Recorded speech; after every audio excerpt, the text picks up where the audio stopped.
All right. So airspeed unreliable. We've been talking about this for quite a while, and now we're looking at it. So the condition, airspeed or Mach indications are suspected to be unreliable. That is, items which might indicate unreliable airspeed are listed in the additional information section at the back, and we'll have a look at that later. The objective is to identify a reliable airspeed indication, if possible, or to continue the flight using the flight with unreliable airspeed table in the performance in-flight chapter. Pilot flying. If the autopilot is engaged, disengaged. Autothrottle if engaged, disengaged. Flight directors switches both off. The pilot flying will direct the pilot monitoring to do that for him. Then the pilot flying, if flaps are extended, will adjust the pitch immediately to 10 degrees and set 80% N1. So if you're really busy looking for the pitch reference, set the pitch reference, ask the pilot monitoring to set the thrust for you. But generally, the pilot flying will set his or her own thrust. If the flaps are up, the pitch reference is 4 degrees and 75% N1. That's it. As we've been talking about for the last 15 minutes or so from the FCTM, the objective is to immediately identify the problem and then take the appropriate actions. 4 memorized functions. Very important. Then once the airplane is under control, then you would call, at an appropriate altitude, then you would call for airspeed unreliable. Now remember, I'm just going to skip through a little bit here quickly of something that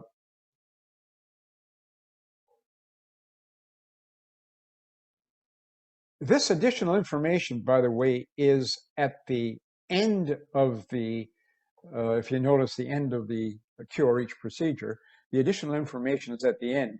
When you're studying, you want to perhaps go to that first and have a look at it so you'll better understand. So one or more of the following may be evidence of unreliable airspeed or Mach indications. Speed, altitude information not consistent. So we showed you some messages of alt disagree, okay, and AOA disagree. Speed failure flag, a speed limit failure flag, an IAS disagree alert. We had a look at that. Blank or fluctuating airspeed display, variation between the captain and first officer's airspeed display, radome damage or loss, overspeed warning, a lot of noise on the flight deck, very distracting, very distracting. And your instructor will give it to you right after takeoff, which I would do if I was your instructor, but we brief on it properly. So you've got to take immediate action and go for pitch, thrust, and simultaneous overspeed and stall warnings. Here again, lots of noise on the flight deck. Now, we'll go back here and have a look at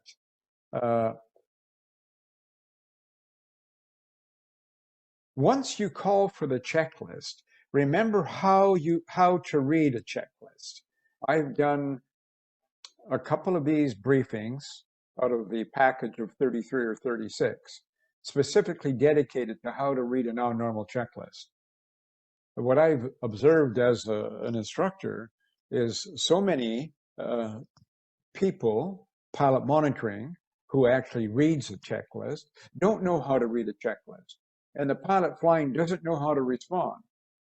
It's not just read without any response. The pilot flying must respond to each paragraph or sentence. For instance, once the pilot flying calls for the checklist, he or she will call for airspeed unreliable checklist.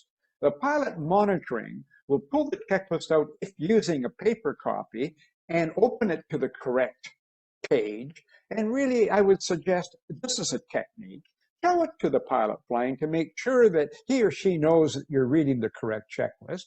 Or if you're using an iPad, your company's SOPs will have allowed the pilot monitoring to take the iPad out of the holder and show it to the pilot flying to make sure that he or she is going to read the correct checklist. That's important.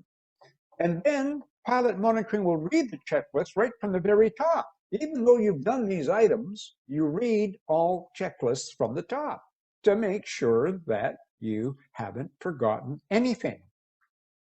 Condition. Airspeed or Mach indications are suspected to be unreliable. Items might indicate unreliable airspeed are listed in the additional information section.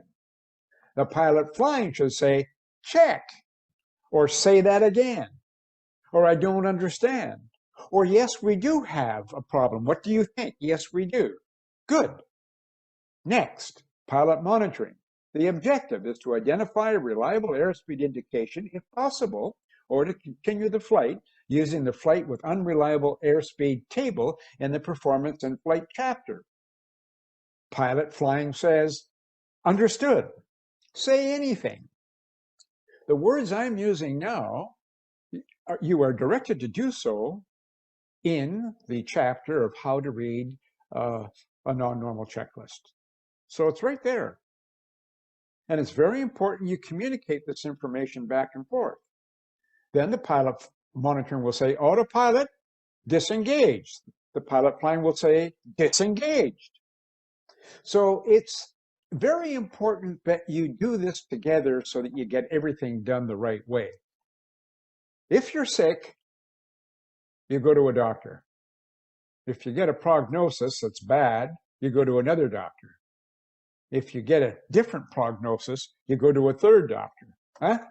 Same in the airplane. You've got 3 airspeed indicators. You've got a captain's, the first officers, and a standby.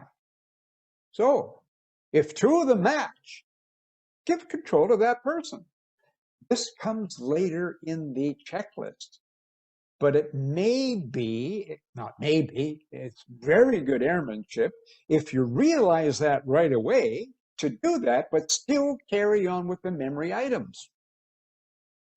Remember, in the Boeing QRH How to Read a Non-Normal Checklist, there's one paragraph that states that if the pilot flying decides to do recall items by, or reference items by recall, it's allowed if it's in the interest of the safety of the flight.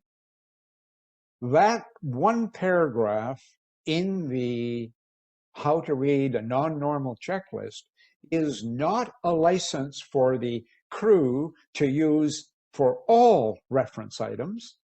It is common sense and maybe, and should be, if recognized early in the flight, to do immediately, but still carry on with the memory items, as we've just discussed here. That's a small tip. So the pilot monitoring will be reading through this. He'll read through all the memory items to make sure they were completed, and then he or she continues